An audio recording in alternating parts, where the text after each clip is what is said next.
Tol, pwede bang mahiram tong trike mo, ha? Ako pala eh. Nakita mong ginagawa namin, di ibig sabihin sira. Ka pala eh. Ito lang yan eh, oh. Yan oh. Sige, start po. Okay na. Mo? Tara! Teka muna. Bakit? Saan ka magaling Santa Cruzan? Ano ba problema mo?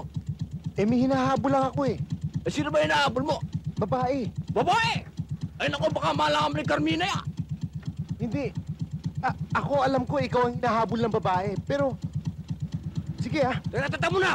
Baka nakakalimutan ko akin yan eh. Gusto mo umangkas ka? Ha? Sige. Wow. Mabilis ba to? Oo, kasing bilis mo sa babae. Sige.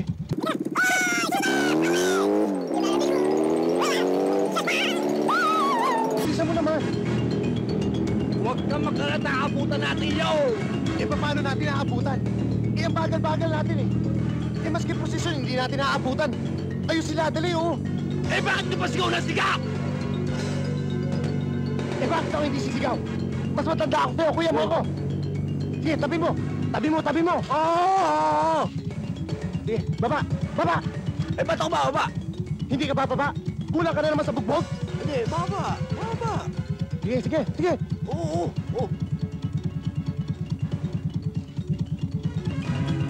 O ano? Wala! Tol! Hindi mo na ba kailangan yung tulong ko? Huwag na. Baka madamay pa ako sa kaso mo. Sige. Ang lab! Wow! Naku men, bakit mo naman binigay yung bike mo? Mas matanda sa akin yun eh. Tara na, may hearing pa tayo. Let's go! Mr. Roberto, siya nga pala si Miss Montelibano. My pleasure to meet you, ma'am. Ayos lang, Chong. Ang ibig sabihin eh, I'm fine, thank you. How about you? Siya nga pala si Miss Montelibano, isang heredera ng mga business empire ng mga Montelibano. Na-offer namin tong lupa sa kanya nung una.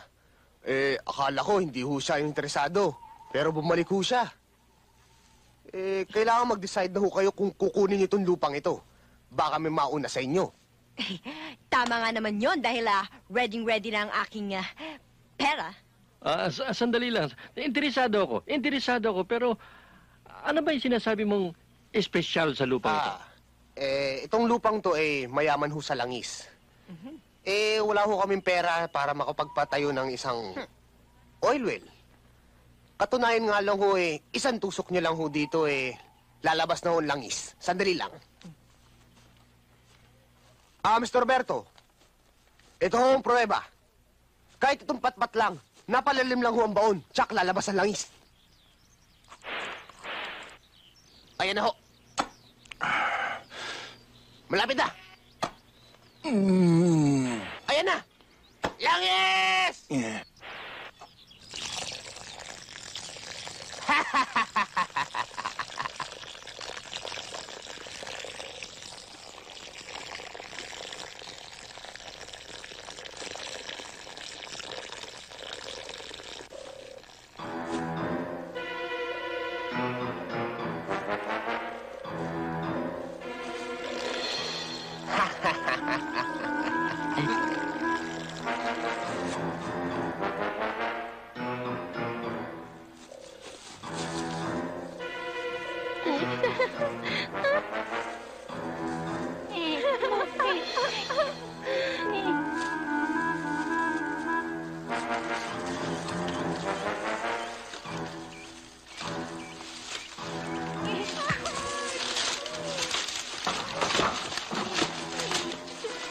Bulyo!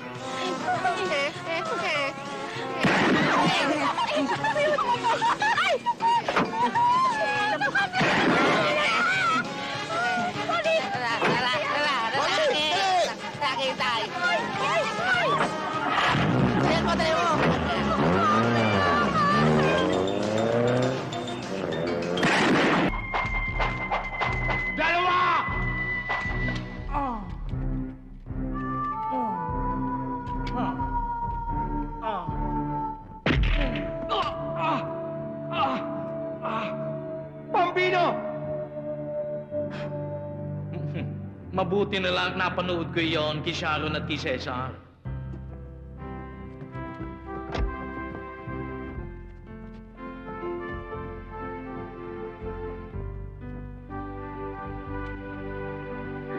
Don Romeo! Ha? Kailangan sumama kayo sa amin sa presinto. Teka muna, ba't niyo inaaresto si Romeo? Eh, wala naman siyang kasalanan. Teka muna, akala ko ba tapos na yung programang yon? Pare-pareho nga tayong walang trabaho eh. Hindi, kailangan lang namin kayo makausap. Dahil may malaking gantimpala ho kayo matatanggap. Oo. Ah, gayon ba? Ay siya, una na kayo. Sige ho. Susunod na ako. Sige. Yayakap muna naman ako din eh. Okay. Sige ho. Mamaya na yung... Huwag ninyong kakaten, wala pang mali siya. Sige. Doon! Dali na! Oo. Please!